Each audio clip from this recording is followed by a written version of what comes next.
Buenas tardes, ¿cómo están? Otra vez me equivoco, siempre me corrigen. Buenas noches. Igual son tardes porque son las... Es de noche, pero son recién 8:30 de la tarde.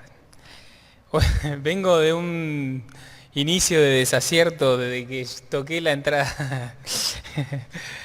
Em, bueno, seguramente alguno se acuerda, estamos haciendo un estudio acerca de los atributos de Dios. Y el inicio o la idea mía de hablar de esto justamente sale de que muchas veces en nuestro corazón, quizás por las cosas que vamos haciendo día a día, del rol que cumplimos en una sociedad, del tipo de trabajo que tenemos, de un montón de sinfín de cosas que vamos haciendo y van ocupando cierto lugar en nuestra vida, de muchas maneras o de pocas maneras, a veces vamos endureciendo de a poco nuestro corazón y nos vamos olvidando de aquel Dios que en algún momento se acercó a nuestra vida y la cambió. Y hablar acerca de los atributos de Dios, que es el ABC del Hijo de Dios. Muchas gracias.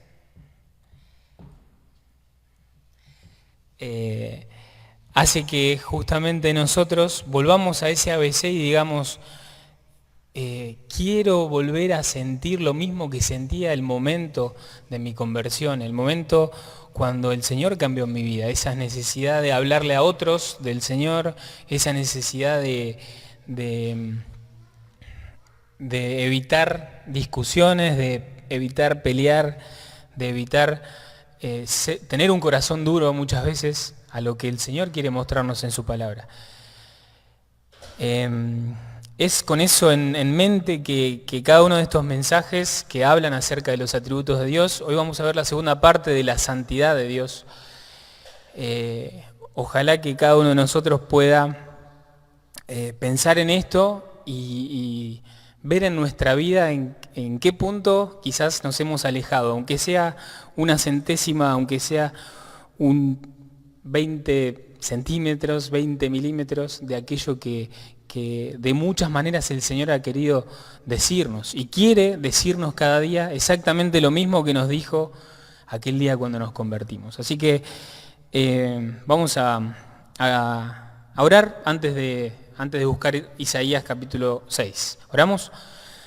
Padre Celestial, te agradecemos en esta tarde, en esta noche, el poder estar en tu presencia. Te agradecemos porque una vez más tu palabra puede ser abierta en este lugar.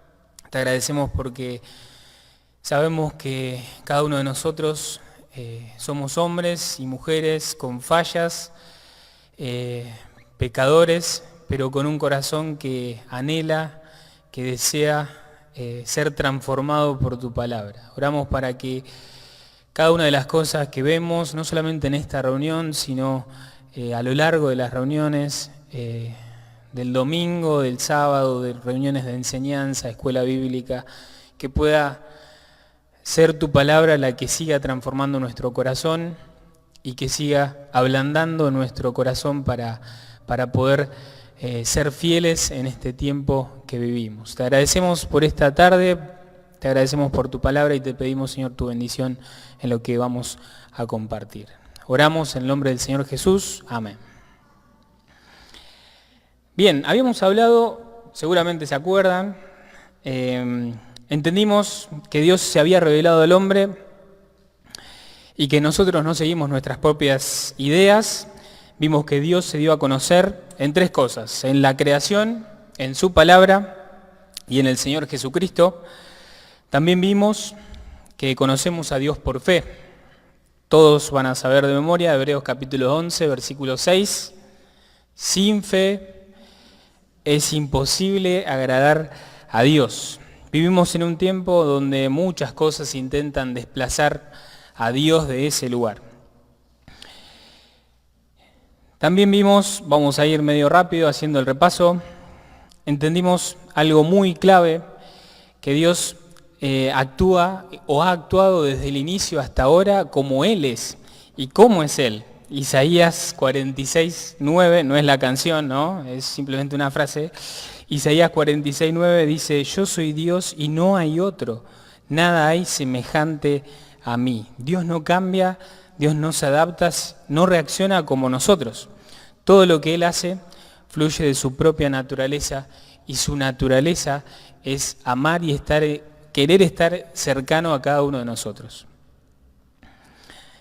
Ahora más pensado en los atributos, y seguramente esto se lo acuerdan, recordamos 1 Juan capítulo 1, versículo 5, que habla de que Dios es luz. Cuando analizamos la luz que nosotros vemos de un solo color, la analizamos en un prisma, vemos que la luz en realidad tiene varios tonos, distintos colores. Son alrededor de 8 o 9 colores que se pueden distinguir. Y precisamente muchas veces nosotros vemos a Dios de un solo color, porque no podemos analizarlo en su perfección, que sería cada uno de estos colores y cada uno de estos atributos. Eso no quiere decir que a veces Dios es más justo que amoroso o que es más amoroso que misericordioso. No quiere decir eso, sino que exactamente como la luz es luz, a pesar de cada uno de los colores que nosotros podamos ver. Capaz que esta la vemos blanca, hay otra que la vemos de otro color, pero Dios es el mismo, Él no cambia. Así es Dios, no es más amor que santo, no es más justo que misericordioso, todos sus atributos coexisten en perfecta armonía. Y todo esto tiene un propósito que lo habíamos visto en Juan. Les invito a que lo busquemos antes de Isaías. Juan 17:3. Seba, ¿querés leerlo?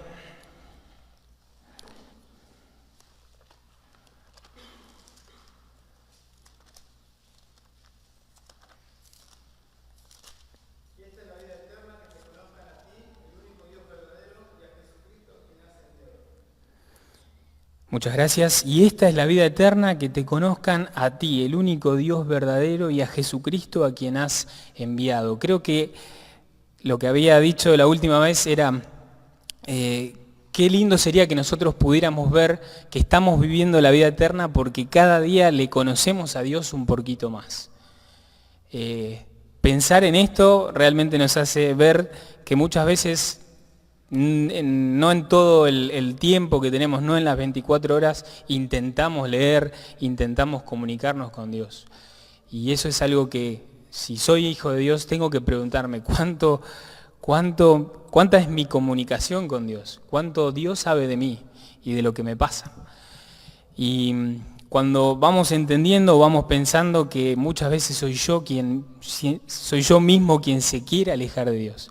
Y tal vez sin querer hacerlo, pero voy dejando de hacer esa comunicación constante, voy dejando de contarle mis necesidades más profundas, dejé de orar porque sentí que Dios no me escuchaba, y es de a poco que nuestro corazón, como dije al principio, se va endureciendo.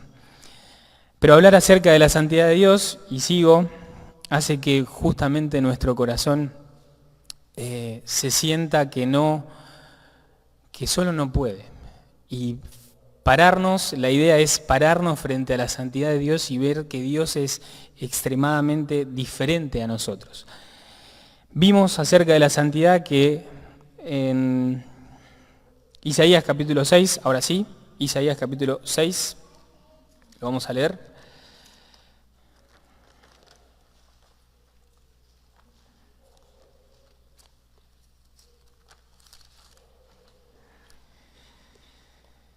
Isaías capítulo 6, los primeros versículos hasta el 8. En el año que murió el rey Usías, vi yo al Señor sentado sobre un trono alto y sublime, y sus faldas llenaban el templo. Por encima de él había serafines, cada uno tenía 6 alas, con 2 cubrían sus rostros, con 2 cubrían sus pies, y con 2 volaban, y el uno al otro daba voces diciendo, Santo, Santo, Santo, Jehová de los ejércitos. Toda la tierra está llena de su gloria. Y los quiciales de las puertas se estremecieron con la voz del que clamaba, y la casa se llenó de humo.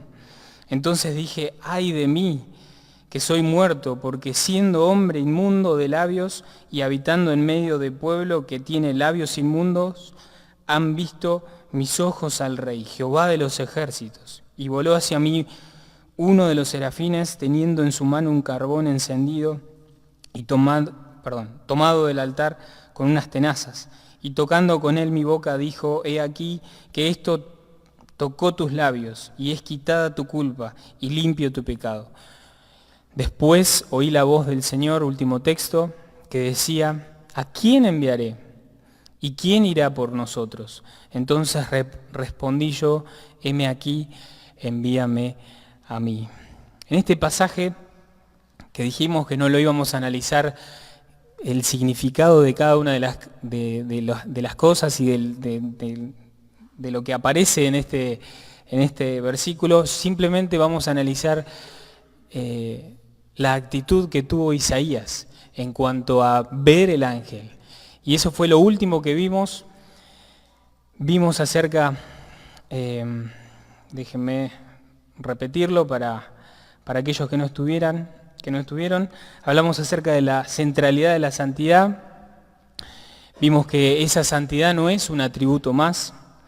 Vimos que esta repetición, santo, santo, santo, significa algo más. Ahora, ¿por qué esa triple repetición? No sé si se acuerdan. Es el único atributo de Dios que se repite 3 veces. Eso habla de intensificar algo. Jeremías 7:4 repite templo de Jehová en el texto 3 veces y eso hace una advertencia enfática. Enfatiza templo de Jehová, templo de Jehová, templo de Jehová. Y en este pasaje es santo, santo, santo. Y eso habla justamente de que no existe alguien como Él. Es un superlativo absoluto, es una plenitud sin límites, es una eternidad continua. Algunos padres de la iglesia vieron en esto santo, santo, santo, vieron Padre, Hijo, Espíritu. Ahora, la santidad de Dios, lo que deja claro el pasaje es que no admite una comparación, no es algo que lo podamos comparar con nada de nosotros, como dijo Pablo al inicio. Nada de lo que nosotros hagamos o tengamos o logremos puede compararse con esa santidad. Ahora, el último punto que vimos hablaba acerca de aquella reacción del profeta. ¡Ay de mí! Y Sproul, aquel escritor, aquel predicador, enfatizaba que este encuentro con la santidad de Dios no produce una autoestima elevada, sino que produce una conciencia del pecado. Cuando nos encontramos con este Dios que es santo, santo, santo, no nos queda otra que decir, ay de mí, que soy pecador, como lo dijo Isaías, quien Isaías justamente está en la Biblia, ninguno de nosotros está en este lugar. Creo yo que él merecía estar ahí, pero en ningún momento él se va a sentir merecedor de estar en aquel lugar. No dijo, qué bueno que yo estoy en este lugar, y ustedes no. Quizás eso lo hubiésemos dicho nosotros, pero él no. Él dijo, estaba completamente consciente de que no merecía estar en aquel lugar. Y eso fue lo último que vimos. La santidad revela nuestra contaminación, revela nuestra incapacidad, revela nuestra necesidad de expiación, de que alguien completamente distinto a nosotros, santo, santo, santo, muera en la cruz por cada uno de nosotros, porque nosotros no teníamos nada que ofrecer. Ahora, esto sí es parte del mensaje de hoy, la parte del carbón encendido, el versículo 6. Y voló hacia mí uno de los serafines, teniendo en su mano un carbón encendido, tomado del altar con unas tenazas, y tocando con él sobre mi boca, dijo, he aquí, que esto tocó tus labios, y es quitada tu culpa, y limpio tu pecado. Este carbón encendido, al tocar los labios, simboliza el juicio, simboliza el altar, que es un lugar de sacrificio, significa la sustitución, la purificación de nuestras vidas. No quiere decir que Dios se olvidó y dijo, bueno, pasemos por alto tu pecado. No, Dios se encargó de que Él fuese limpio, haciendo esta acción, tomando aquel carbón y limpiando a Isaías.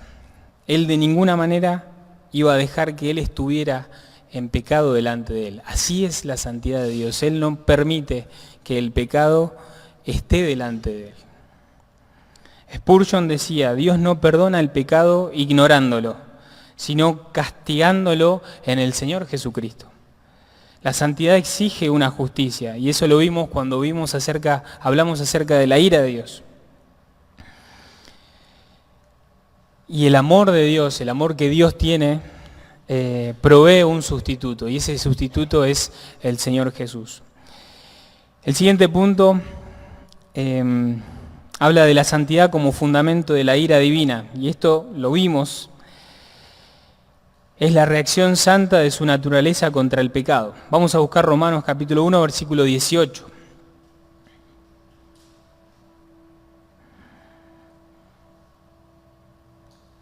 ¿Alguien que lo tenga?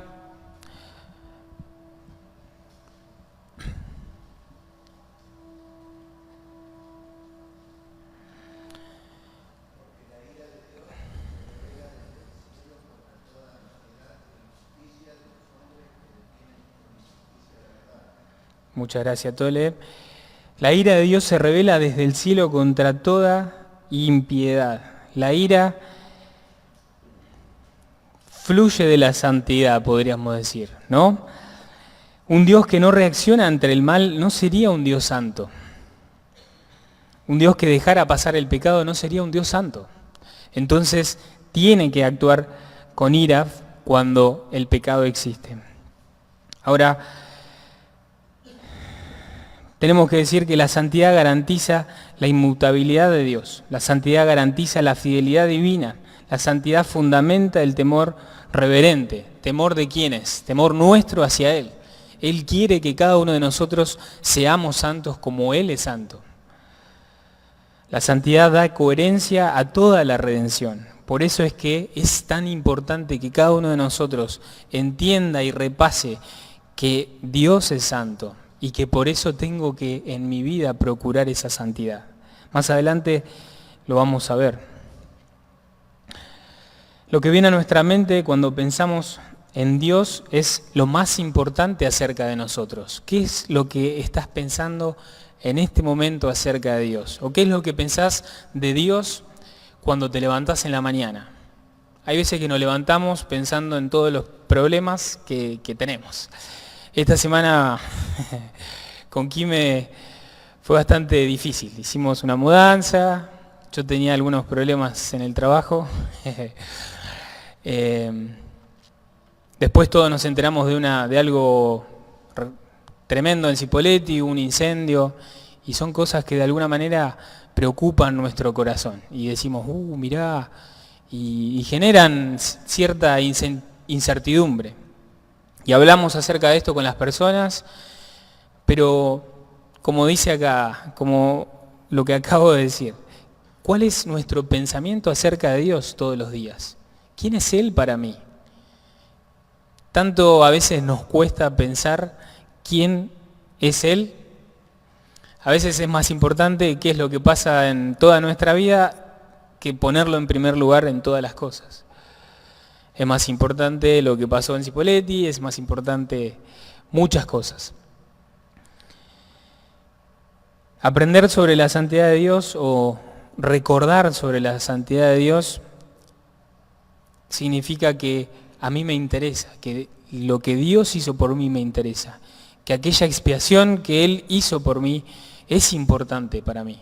Eso me va a llevar a querer cada día estar más cerca de Él, a querer reconocerle, a ablandar mi corazón.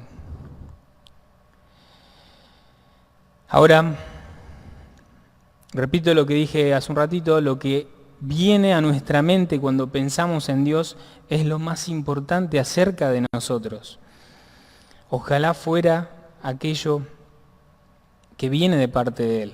Quizás agradecerle, quizás encomendar todas mis situaciones ante Él, quizás sea una preocupación nuestra iglesia, lo que pasa dentro de ella. Seguramente para los ancianos de nuestra iglesia será cada una de nuestras vidas, seguramente para aquel líder de adolescentes, de jóvenes, será cada uno de los chicos que lidera. Realmente tener esto en mente hace que en nuestro corazón se delate o se abra y se vea aquello que está.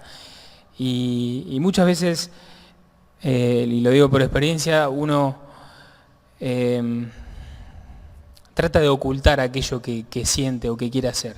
Trata de ocultarlo y lo oculta y lo oculta y lo oculta. Y muchas veces hay que animarse a decirlo, hay que animar a compartirlo, porque le hace bien a las personas saber que estoy orando por él, saber que estoy orando por un hermano, saber que estoy orando por otro matrimonio, saber que estoy orando por otro joven, por ejemplo. Y nos hace bien como iglesia saber que realmente hay otro que se ocupa de mí. En la sociedad vemos personas alejadas unas de otras, ¿no? Vemos que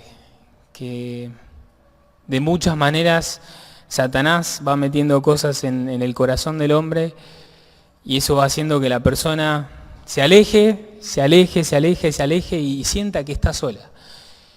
En este lugar y a través de lo que Dios va haciendo en nuestro corazón, tenemos que demostrar exactamente lo opuesto. Por eso es tan importante pensar en la santidad de Dios en mi vida.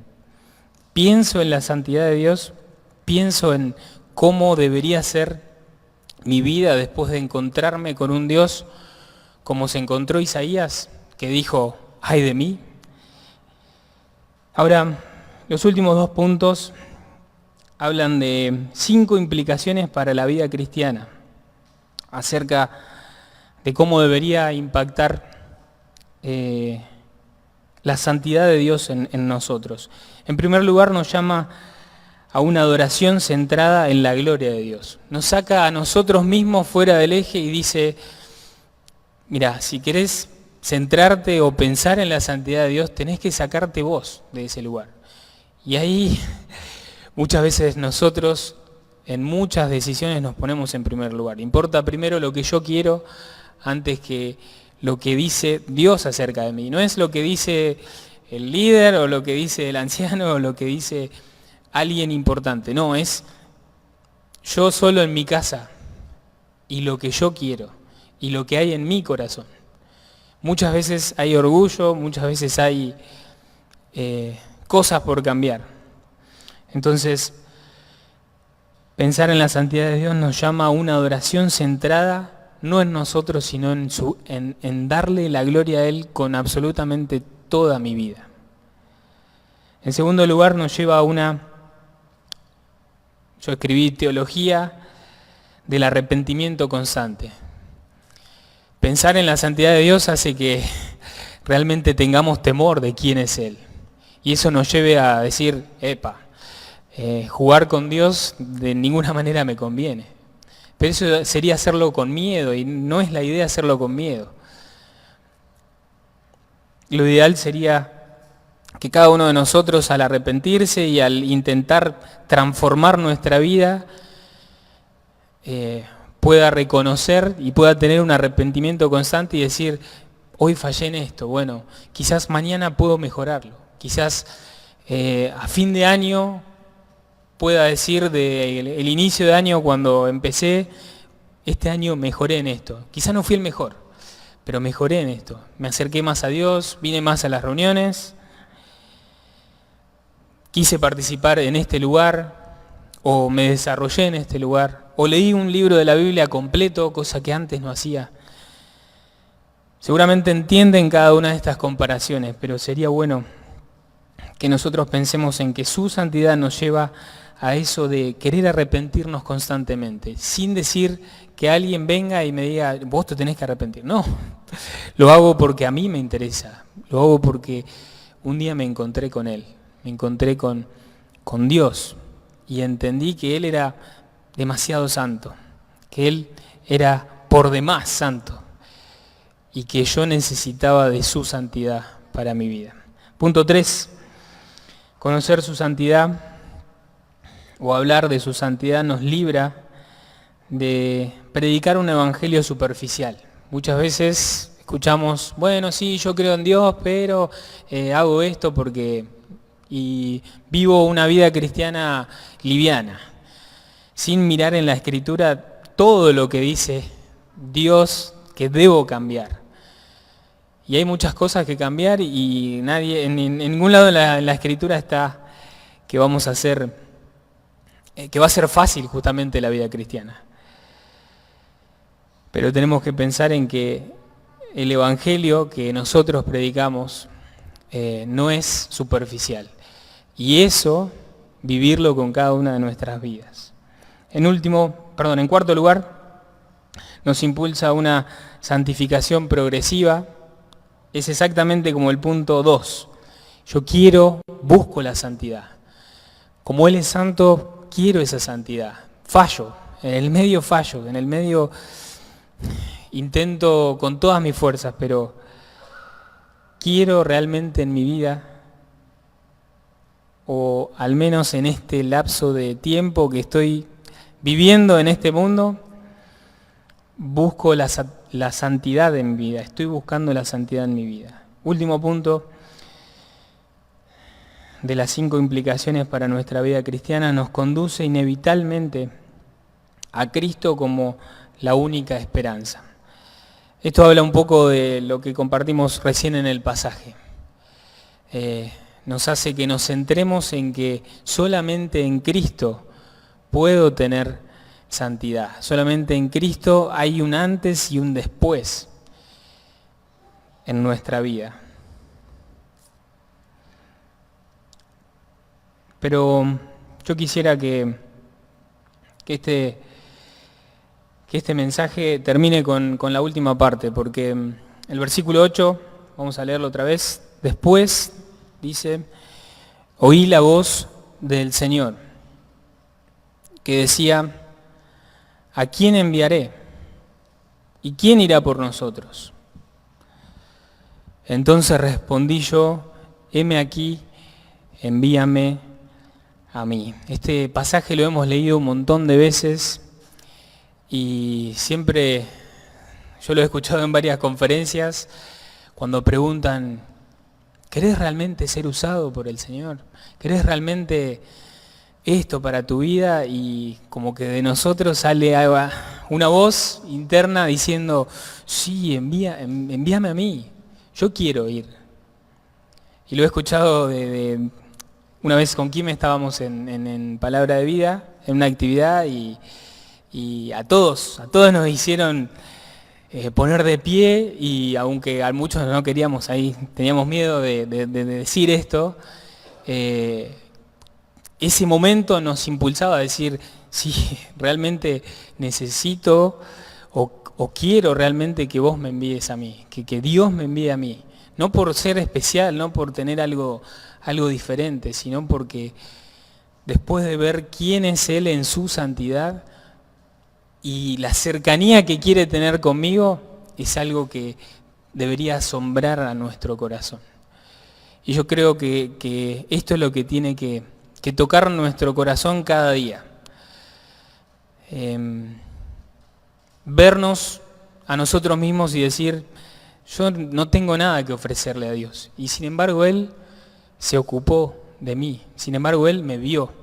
Un texto que siempre menciona, y lo mencionó ahora en la visita, en la reunión de jóvenes, creo que lo leyó en otra reunión, es porque somos hechuras suyas.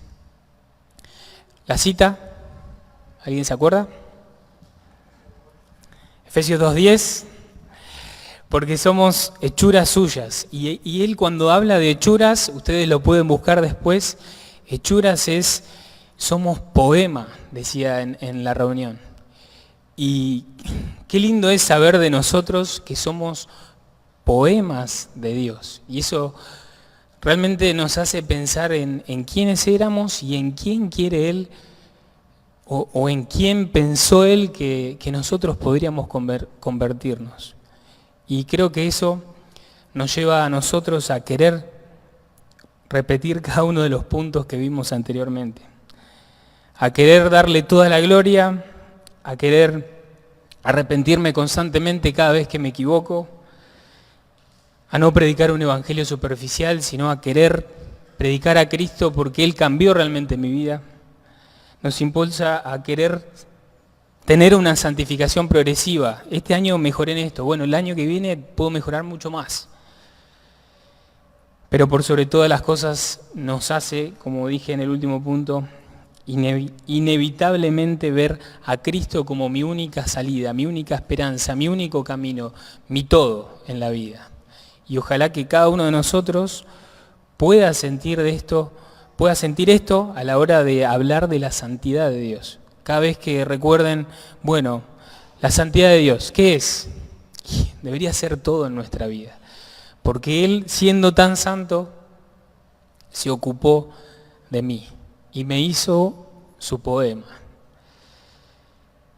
La última parte, le voy a pedir a alguien que busque Juan 12:41.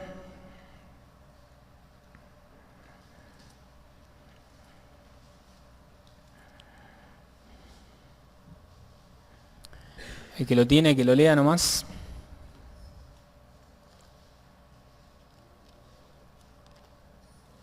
Isaías dijo esto cuando vio su gloria y habló acerca de él. El siguiente. ¿O habla de otra? Sí. 39. Perdón, 39. Porque también dijo Isaías, cegó los ojos de ellos y endureció su corazón para que no vean con los ojos y entiendan con el corazón y se conviertan y yo los sane. Isaías dijo esto cuando vio su gloria y habló acerca de él. Bien, ahí me faltó una parte del versículo. Viene hablando de lo que venía relatando antes. Y la parte que me interesaba justamente era los versículos anteriores.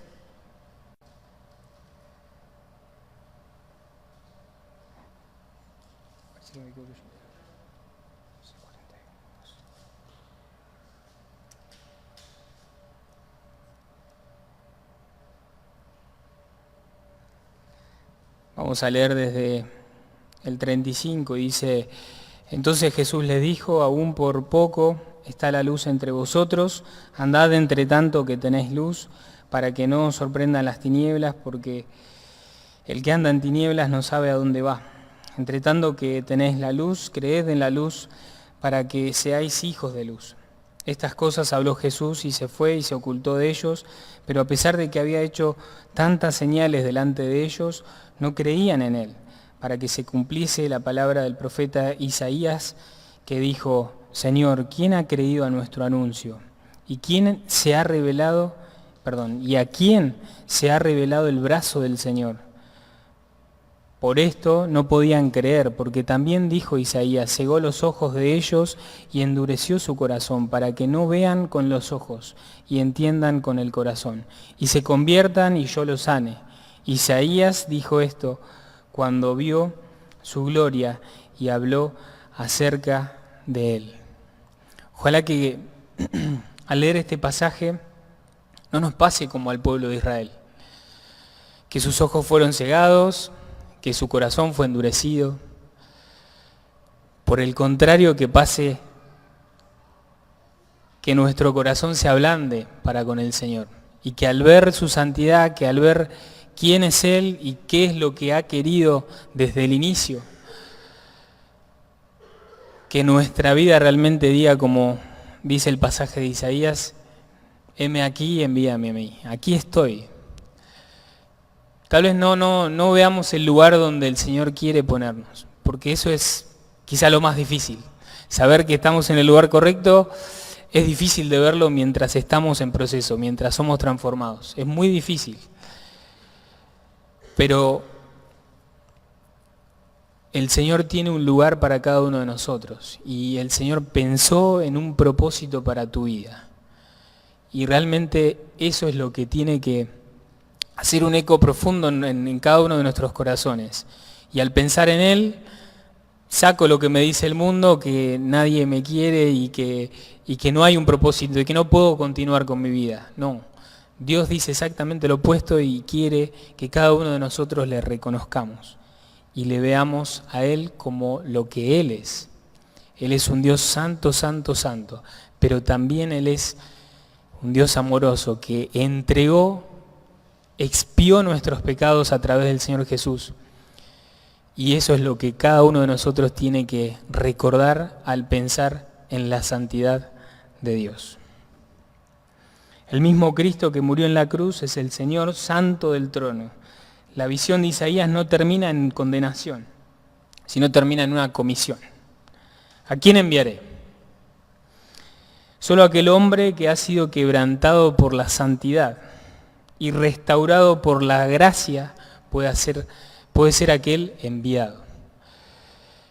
Cada uno de nosotros está y es participante de una iglesia. Ojalá que pensemos en el lugar en el que estamos y que al mirar este pasaje y al mirar cada uno de los mensajes que hablan de la transformación que tiene que tener nuestra vida, podamos ir mejorando cada día y que realmente la palabra y la santidad de Dios sea una prioridad en cada uno de nuestros corazones. Ese es el mensaje de hoy. Muchas gracias.